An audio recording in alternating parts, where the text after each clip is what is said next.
มื้อนี้มาหาหน่อไม้ไผไหม้มื้อนี้มาหาหน่อไม้โจด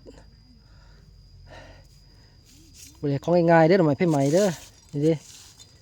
มีอยู่นี่นี่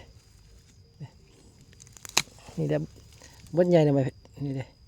อันซ้ำนี่เด้อหน่อไม้ไผไหม้อันหน่อไม้โจดนี่กอก็ได้นี่อันกอไรอันเข้าว่าซั่น5กับพอได้ฮักอยู่ก็ได้เข้า5แหละก็คือว่าอันนี้ขี้เก่าหมู่หาดีๆเด้ตาต้องแนมึงดีๆชอบมึงดีๆก็ฉันก็บ่ได้เห็นเด้ตาลักไว้ตาไว้เสียเพิ่นคือเพิ่นว่าฉันบ่ได้เห็นเลยเด้ออยู่ในหลืบพุ่นนี่เด้บักใหญ่มันเนาะอยู่ในผู้ใดบ่ได้เห็นได้ทำหนึ่งได้พุ่นนี่ก็อยากเหี่ยวเลยนี่ก็ได้พุ่นถ้าแบบนี้ก็บ่ได้อันมันเหี่ยวโพด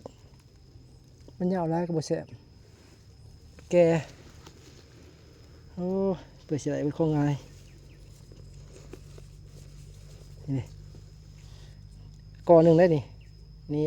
ไปเทียบหากอใหม่ต่อ